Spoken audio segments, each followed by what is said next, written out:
대한민국 최고병원 의사가 전하는 건강 이야기. 서울대학교 병원 팟캐스트. 연명의료 결정법 세 번째 시간인데요. 이제 법 시행에 영향을 주는 여러 가지 사회문화적인 부분들이 있겠죠. 그리고 이제 법의 취지를 잘 살리기 위해서는 어떤 것들이 뒷받침되어야 할지 이런 내용들 살펴보겠습니다. 오늘도 우리 병원 호흡기내과 이신우 교수님, 또 정신건강의학과 박혜은 교수님 나와주셨습니다. 안녕하세요. 안녕하세요. 네, 그 이신우 교수님께서는 사실 늘 굉장히 어려운 중환자들을 보고 계시는데요.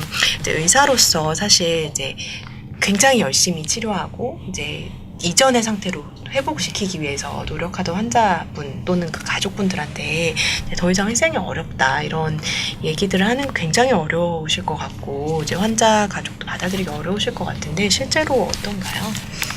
적어도 아직은 우리 사회에서 의사, 환자, 가족 모두 연명의료 관련 이야기를 받아들이기는 어려워하는 것 같습니다. 네. 특히 환자와 가족 입장에서는 이런 완화의료에 대한 논의가 곧 지금까지 받아왔던 치료를 포기하는 게 아닌가 하는 걱정이 될 수밖에 없고요.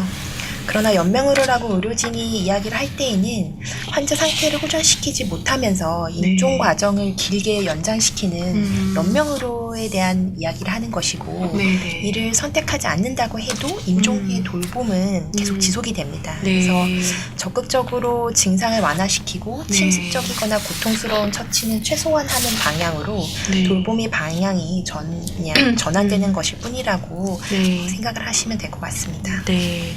이제 사실은 이전 편에도 말씀해 주셨지만 환자가 어떤 회생 가능성이 없는 상태에 접어들었을 때 이거를 환자한테 알리는 걸 가족분들이 막으시는 경우가 많다 이렇게 말씀 주셨는데요. 보통 그렇게 막을 때 이제 걱정하시는 게 이제 환자가 그런 충격을 받으면 더 상태가 악화될 거다 뭐 이런 걸 걱정하실 것 같은데 실제로 환자분들이 많이 그런 내용을 들으시면 악화되시나요? 이게 당연히 사실 사람마다 상황마다 다를 수밖에 없다고 생각을 하고요. 환자와 가장 가까운 가족분들이 환자의 감정 상태, 심리 상태에 대해서는 가장 잘 알고 계시기 때문에 의료진도 최대한 의견을 존중해 드리려고 합니다. 그런데 국내 말기 암 환자들과 그들의 가족을 대상으로 한 조사 연구를 보면 한 96%의 말기 암 환자들이 본인에게 직접 말기 암 통보를 하기를 원한다, 받기를 원한다라고 이야기를 한 연구 결과가 있고요. 반면에 가족들은 76%만이 환자에게 알리기를 원하는 이렇게 차이가 많이 있습니다. 차이가 실제로 많이 있고 실제로 저희 병원에서 한 연구를 보면 80세 이상의 고령 환자에서 연명의료를 할지 말지에 대한 결정을 누가 하는지를 봤었는데 본인이 직접 하는 경우는 7%만 있었고요. 그 외에 나머지는 다 가족들이 대신 결정을 했었습니다. 그래서 가족이 대리 결정을 할 때에는 환자 본인이 결정하는 것보다 훨씬 더 연명의료를 더 선호한다 이런 연구 결과들도 있거든요. 그래서 결국에는 환자분이 실제로 원하는 게 정말 무엇인지에 대한 생각을 해봐 주셨으면 좋겠고요. 이렇게 이런 고지나 이런 실제 환자의 상태에 대해서 알렸을 때 환자가 나빠지거나 이러기보다는 오히려 정말 필요한 준비하고 정리하고 이런 시간을 더 가질 수 있는 기회를 드릴 수 있다고 생각합니다. 네. 그 이제 임종을 앞둔 경우가 아니더라도요. 의료 현장에서는 사실 환자 본인의 상태를 본인이 잘 모르시는 경우 되게 많은 것 같아요. 가족분들한테 설명하는 게 문화적으로 많은 것 같고 연명의료 결정법의 시행이 이런 부분에 좀 영향을 줄 수 있을 거라고 예상하시나요? 네. 사실 말기 통보나 이런 병에 관한 안 좋은 소식을 환자에게 알리는 거는 환자나 가족, 의사에게 모두 좀 부담스러운 일이고 사실 환자의 충격을 걱정해서 앞서 이진우 교수님께서 말씀해 주셨듯이 가족들이 의사가 환자에게 그런 사실을 알리는 것도 막는 것도 아직까지도 흔히 보는 일입니다. 하지만 이 법에서는 그 환자의 알 권리를 매우 강조하고 있습니다. 구체적으로 연명의료 계획서도 이제 가족의 대리 작성은 불가능하고 환자만이 작성할 수 있도록 되어 있습니다. 또 사전 연명으로 의향서를 통해서 평상시에 이제 그러한 부분에서 생각을 해보셨던 분들은 또 누구나 그걸 작성할 수 있도록 되어 있습니다. 그래서 저는 이전보다는 환자들에게 말기 통고를 하는 것이 증가될 가능성이 높지만 하지만 이것은 법률을 넘어서서 네네. 문화와 관습의 문제이기 때문에 네네. 의사나 병원의 노력만으로 가능한 것은 아니라고 생각합니다. 네네. 그리고 또 하나는 제가 최근에 이제 학술대에서 들은 강의에 따르면요, 환자에게는 알 권리뿐만 아니라 네. 알고 싶지 않은 권리도 맞아요. 있다. 네네. 네. 그리고 우리나라에서 이제 어떤 나라는 그런 주체가에 대한 어떤 우리 인식이 개인에게 어떤 한정되기보다는 가족이라는 울타리 그쵸. 안에서 정해지는 네. 문화가 여전히 강한데 이 법에서는 이러한 고려가 없는 것이 이제 문제라고 할 수 있겠습니다. 네. 따라서 이런 문제는 앞으로 우리 사회 전체가 이 문제에 대해서 어떠한 방향으로 가려고 노력하느냐에 따라서 네네. 달라질 수 있다라고 할 수 있겠습니다. 있죠. 사실은 그냥 나한테 그런 얘기 하지 말고 그냥 우리 아들이랑 결정해 이렇게 말씀하시는 경우도 되게 많잖아요. 네, 그것도 그렇죠? 어떻게 보면 그분의 의사라고 할 의사죠. 수도 있겠죠. 네네. 네. 그분이 선호하시는 거니까요. 네. 네, 사실 또 이렇게 어떤 분들은 이런 말씀 하시더라고요. 내가 만약에 사전연명을 위해서 등록한 환자다 이렇게 뜨면은 차트에 뜨거나 이러면 혹시나 의사가 저 사람은 대충 진료해도 되는 사람 아닐까 이렇게 생각하거나 또 이제 말기 환자실 때 연명으로 계속 작성해 놓으면 내가 회생 가능한 상태에서도 열심히 치료 안 하는 게 아닐까 이런 걱정들이 들까봐 이제 좀 주저하시는 분들도 있는 것 같아요. 실제로 의사 입장에서 어떠세요? 그런 분들이. 네. 그런 걱정을 실제로 많이 하시거든요. 네네네. 그래서 그런 거에 대한 상담도 많이 받는데 네.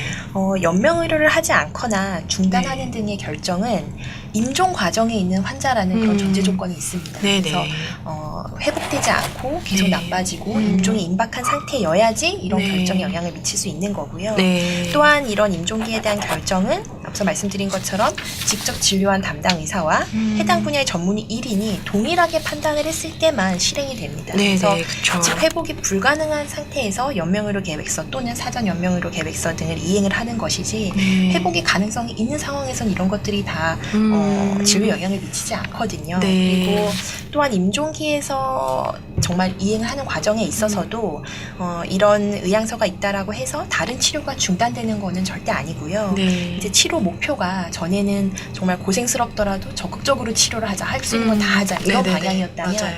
이제는 조금 더 불필요한 건 하지 말고 고통스럽거나 힘들게 실질적인 하는 거는 거. 하지 말고 네네. 최대한 편안하게 해드리는 방향으로 하자라는 그런 치료 목표만 변경되고 보다 어떻게 보면 더 적극적으로 그 목표를 향한 돌봄이 네. 제공이 된다라고 보실 수 있습니다. 네. 네. 그럼에도 불구하고 이게 뭔가 이렇게 의사 입장에서는 이 얘기를 먼저 꺼내는 굉장히 어려우실 것 같은데요. 이게 어떤 게 좀 필요한 걸까요? 뭔가 이렇게 이런 얘기를 의사 입장에서 꺼내기 진짜 어려울 것 같은데 실제로 어떠신지. 사실 네. 의사도 진료하다 보면 네. 당연히 환자분과 보호자분은 마찬가지겠지만 네네. 사실 지푸라기라도 잡고 심정이 그쵸. 올 때가 많거든요. 맞아요. 그래서 네. 이것도 한번 해보고 싶고 저것도 해보고 싶고 이거에서 좋아지지 않을까라는 기대도 있고 네. 하기 때문에 네. 사실 환자분이 계속 나빠지고 있는 상황이고 회복이 불가능하다는 거를 인정하고 머리에서 그걸 알면서도. 배제하고 네. 이러는 과정은 네. 사실 가급적 미루고 싶고 하지 그쵸. 않고 싶은 그런 네네. 과정이긴 합니다. 근데 사실 그렇다라고 해서 저희가 이거를 외면할 수는 전혀 없는 문제이고요. 네. 그래서 조금 더 의료진에 대한 교육도 많이 네. 이루어져야 된다고 생각을 하고 네. 특히나 아까 진료 시간에 대한 이야기도 계속 맞아요. 나왔지만 적절한 이런 환자분의 말기 상태에 대한 적절한 그런 설명을 설명과 할 수 이해를 있는. 시킬 수 있는 그런 적절한 진료 시간이 확보되는 네. 그런 정책적인 뒷받침도 꼭 맞아요. 필요하다고 생각합니다. 이런 얘기를 하려면 아무리 적어도 30분은 넘게 걸리지 않을까요? 그렇죠. 네. 3분에서는 안 될 것 같습니다. 네. 그 또 많은 분들이 걱정하시는 게 이제 실제로 뭐 인공호흡기를 끼고 이제 보통 이제 이렇게 수면 상태 기준도 좀 있잖아요. 근데 이거를 혹시 빼면 너무 호흡곤란에 고통스러워하시다가 돌아가시지 않을까 이제 그런 걱정을 많이 하시는데 또는 항암제도 그렇죠. 이제 항암제도 뭐 이제 더 이상 항암 치료를 안 하면 뭔가 더 고통스러운 상태에서 임종하시게 될까봐 걱정하시게 되는데 실제로는 어떤가요? 이게 중환자실에서 연명 의료를 하고 있는 환자분과 가족분들은 네. 이거를 뺐을 때 더 고통스러울 것 같다라는 걱정은 사실 하시지 않으십니다. 아, 왜냐하면 네. 중환자실에서 보면 너무 힘들고 고통스러운 보시기 거를 다 때문에. 보시기 때문에 네네. 오히려 이런 걱정은 연명의료를 할까 말까 이제 그 고민하시는 걱정하는 분들. 병실이나 뭐 외래나 이런 곳에서 연명의료를 할지를 고민하는 그 시점에서 사실은 네. 걱정하실 수 있으실 것 같고요. 네. 근데 말씀드리고 싶은 거는 중환자의 실에서의 네네. 중환자의 통증을 조사한 여러 연구들이 있는데 네. 이런 연구들을 보면 한 70% 공통적으로 한 70%에서 80% 정도의 환자들이 모두 다 통증을 느꼈다라고 이야기를 하고요. 네. 그리고 그 중에 60% 이상은 상당히 중등도 이상의 심한 통증을 느꼈다라고 그렇구나. 이야기를 네네. 하거든요. 네. 그리고 이런 통증을 느낄 때의 시점이 뭐 특별히 어떤 시술을 하거나 이럴 때가 아니라 우리가 중환자실에서 늘상 하는 뭐 자세, 뭐 네, 욕창이 생길까봐 그쵸. 자세를 변경시켜드리거나 네. 뭐 기관 삽관을 한 경우에는 뭐 가래를 빼드리거나 이런 그런 매일 하루에도 수차례 일어나는 이런 행위에서 네. 일상 이제 통증이 있었다라고 이제 그런 보고가 있습니다. 그래서 사실 회복을 기대할 수 없는 임종기 과정의 환자가 연명의료를 하게 되면 사실 뭐 중환자실에서 인공호흡기를 하신다든지 아니면 네. 투석을 하신다든지 움직이지 못하시고 누워서 기계에 의존하는 네. 경우가 일반적이기 때문에 그런 게 오히려 통증을 더 가중시키면 가중시켰지 네. 연명의료를 하지 않는 걸 선택하거나 중단하는 걸 선택하는 게 통증을 더 가중시키지는 않습니다. 네, 저희가 이제 이 연명의료 결정법이라고 통칭해서 부르고 약칭으로 부르고 있는데 사실은 원래 이 법의 이름이 호스피스 완화의료 및 임종 과정에 있는 환자의 연명의료 결정에 관한 법률 이렇게 긴 이름이거든요. 그러니까 이 법에는 사실은 연명의료 결정에 관한 내용 말고 호스피스 완화의료에 대한 부분이 굉장히 중요한 한 파트로 포함이 되어 있습니다. 이 부분도 짚고 넘어가면 좋을 것 같은데요. 우선 이제 호스피스와 완화의료에 대한 설명을 좀 부탁드립니다. 네. 먼저 이 법에 따르면 호스피스 완화의료란 말기 환자 또는 임종 과정에 있는 환자와 그 가족에게 통증과 증상의 완화 등을 포함한 신체적, 심리사회적, 영적 영역에 대한 종합적인 평가와 치료를 목적으로 하는 의료라고 네. 한다고 하고요. 네. 그 약어로 지금 호스피스라는 용어를 쓰고 있습니다. 하지만 그 역사적으로 본다면 호스피스는 처음에는 임종을 앞둔 환자의 돌봄에서 시작되었습니다. 네. 그 개념이 확대되면서 현재는 완화의료라는 용어를 좀 더 많이 사용하고 있습니다. 네. 그래서 WHO에서는 완화의료는 생명을 위협하는 질환이나 만성질환을 가진 환자와 네. 가족들의 고통을 줄이고 삶의 질을 개선시키는 돌봄을 제공하는 의료를 말하고 있습니다. 네. 즉 어떤 말기나 임종 과정에 국한하지 않고 네. 질환 시기나 완치 가능성과 관계없이 환자가 투병 중에 겪는 고통과 삶의 질에 초점을 두는 의료라고 할 수 있겠습니다. 네. 그리고 그 완화의료 중에서 호스피스라고 생각하는 시기, 주로 이제 말기와 임종기 시기에 제공되는 의료를 구분지어서 이제 영어로는 엔드 오브 라이프 케어라는 말을 많이 쓰고 있고 우리말로는 생애 말기 돌봄이라고 이제 부르기도 하고 있습니다. 이 법에서 규정하고 있는 호스피스 완화 의료는 주로 이 시기의 완화 의료라고 할 수 있겠습니다. 네. 사실은 훨씬 더 폭넓은 의미에서 생명을 위협하는 질환을 가지신 분들이 워낙 여러 가지 고통을 겪게 되니까 그런 것들을 좀 완화시켜서 삶의 질을 높이는 건데 이 법에서는 일단은 조금 더 제한된 의미로 제공되고 있다 이렇게 말씀해 주신 거죠. 이제 이 법이 두 가지가 이제 같이 들어가 있는 이유가 좀 궁금한데요. 어떤 이유로 그렇게 됐을까요? 네, 사실 호스피스 완화 의료는 물론 그 대상이 암 환자에 한정되기는 했지만 이 법이 제정되기 이전에도 암 관리법에서 다뤄지고 있었습니다. 네. 그리고 이제 그동안 국가에서 시범 사업과 수가 지정 등으로 차근차근 그 제도화를 준비해왔던 분야입니다. 그런데 이제 연명의료에 관한 법률 제정을 추진하면서 연명의료를 중단하거나 율보할 경우에 말기 환자들의 돌봄이 소홀해질 것을 우려하는 말씀들이 많았습니다. 네. 그래서 호스피스 완화 의료의 제도적인 확충이 반드시 같이 있어야 한다라는 지적이 제기되었고 네. 이에 따라서 두 분야의 법률이 합쳐져서 제정되었다고 알고 있습니다. 네. 이제 연명의료 결정법의 시범 사업이라는 게 있었잖아요. 그래서 이제 이 마무리가 3개월간 시범 사업을 하고 마무리가 됐는데 이제 언론에 보니까 이런 환자분들 중에 실제로 임종 과정에 접어들어서 또는 이제 말기 환자 상태에서 이제 연명의료를 유보하거나 중단하겠다라고 밝힌 본인의 의사를 밝힌 분이 94명 그리고 사전연명의료 의향서를 이 기간 동안 작성하신 분이 9,370명. 거의 100배 이렇게 차이가 나더라고요. 그리고 실제로 이행이 이루어진 것은 43건이라고 하는데요. 이제 이거를 결정하고 싶어 하시는 분들이 굉장히 많은 거를 3개월 동안 9,000명이나 작성을 하신 걸 보면 굉장히 이거를 미리 밝히고 싶어 하시는 분들은 많은 것 같은데 오히려 실제로 이제 임종을 앞둔 분들의 참여는 높지 않은 편인 것 같아요. 이게 아까 이진우 선생님 말씀해 주신 그런 이유들이랑 아마 좀 얽혀 있을 것 같은데 어떻게 생각하세요? 네. 이게 사실 그렇기 때문에 네. 이 법이 실제 시행됐을 때 여러 네. 문제점들이 좀 네. 보이는 부분도 있었고요. 그쵸. 네.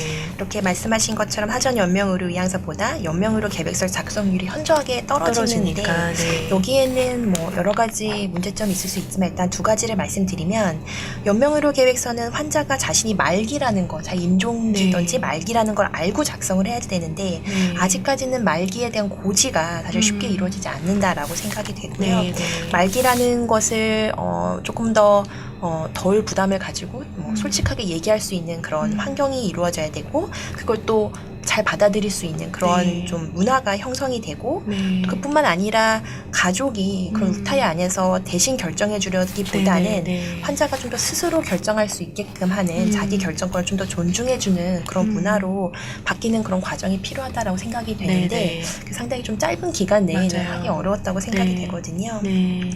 뿐만 아니라 이제 이걸 하기 위해서는 의료진의 그런 여러 시간과 그쵸. 충분한 교육이 뒷받침이 돼야 되고요. 맞아요. 그래야지만 이걸 해결할 수 있다라고 생각을 합니다. 또 하나는 의사 2인에 의한 말기 진단이 문제인데요. 이 의사 2인에 의한 말기 진단은 호스피스 이용 결정 때문에 생긴 것으로 알고 있는데 네. 미리 자신의 의사를 밝혀놓는 그런 계획 단계에 해당이 되는 네, 네. 연명의료 계획서에서도 동일하게 적용이 되다 보니 네, 네. 사실 현실적으로는 어려움이 많습니다. 외래를 방문한다고 해도 의사 네. 한 명을 만나는 곳이 사실 두 맞아요. 명을 만나는 건 아니니까요. 그래서 외래를 방문하는 환자들은 담당 의사 이외에 또 다른 전문의를 또 진료를 한 차례 더 기다려서 해서 네. 봐야 되는 그런 네. 어려움이 있고 병동에서도 두 명의 의사가 같은 거를 듣고 같은 사항에 대해서 확인을 했다라는 서명을 받는 것이 사실은 현실적으로 쉽지는 않습니다. 네. 이게 사실은 여러 가지 한계점들 이제 세 편에 걸쳐서 좀 사실 살펴봤고 문제점도 많은 법이긴 하지만 그럼에도 불구하고 사실 이 법이 제정된 취지가 환자의 자기 결정권을 좀 존중하고 환자에게 이제 존엄하게 삶을 마무리할 수 있는 이렇게 기회를 제공한다. 근데 그런 것들 권리를 보장한다. 이런 의미에서 굉장히 중요한 법일 것 같아요. 근데 이 법의 취지를 잘 살리기 위해서 실제로 어떤 변화들이 필요할지 사회적으로나 또 의료 현장에서나 좀 한 말씀씩 부탁드립니다. 네. 저는 우선 충분한 설명을 할 수 있는 시간이 네. 진료 현장에서 많이 부족하다라고 생각이 되고요. 맞습니다. 네. 특히나 말기에 대한 그런 고지는 아까도 네. 네 가지 질환에서 말씀하셨지만 네네. 대부분은 외래 진료 방에서 이루어져야 네네. 되는데 네. 그게 사실은 3분 진료로는 그쵸. 맞아요. 불가능한 네. 상황이거든요. 그래서 네. 말기에 대한 고지가 없이 바로 임종기에 대한 고지를 하는 것도 네. 상당히 좀 물리적으로 맞아요. 거부감이 네. 있을 수도 있는 부분이고요. 네. 뿐만 아니라 의료진도 아까 임종기 진단하는 데 있어서 사실 당연히 이견이 있을 수 있고 그쵸. 임종기에 대한 시점을 정확히 예측하는 거는 사실상 불가능하기 그쵸. 때문에 맞아요. 네. 그런 부분에 있어서 좀 더 교육이 많이 필요하고 이러한 과정이 좀 더 원활하게 발탈 이루어질 없이 수 있도록. 이루어지려면 의료진의 교육과 좀 더 관심이 필요하다고 생각됩니다. 네. 저는 그러니까 의료진과 병원뿐만 아니라 환자 가족 일반인들 사이에서도 이런 문제를 좀 좀 솔직하게 얘기하고 맞아요. 좀 네. 얘기를 나눌 수 있는 그런 문화가 형성되어야 된다고 생각을 하는데요. 아직까지는 사실 많은 장벽들이 있는 것 같고 특히나 아픈 분을 두고서 그런 얘기를 꺼내는 거는 여전히 꺼려지는 것 같습니다. 네. 근데 하지만 사실 실제로 또 말씀을 나눠보면 환자분들은 혼자 고민하기보다는 좀 누군가와 같이 이야기를 네. 하기를 또 기다리시거나 원하시는 경우도 굉장히 네. 많은 것 같고요. 네. 그래서 이 법을 계기로 앞으로 굉장히 많은 홍보가 일어나고 또 집 근처 이런 등록기관도 생기고 이런 변화가 일어날 것 같은데 이때 잘 이제 맞물려서 이런 문화적인 변화도 같이 있으면 상당히 큰 도움이 될 것 같습니다. 네. 네, 말씀 감사합니다. 서울대학교 병원 팟캐스트 건강톡톡 3시간에 걸쳐서 연명으로 결정법에 관해서 알아봤습니다. 이 법의 시행으로 인해서 좀 죽음을 삶의 한 과정으로 자연스럽고 존엄하게 맞이할 수 있는 분위기가 만들어졌으면 좋겠습니다.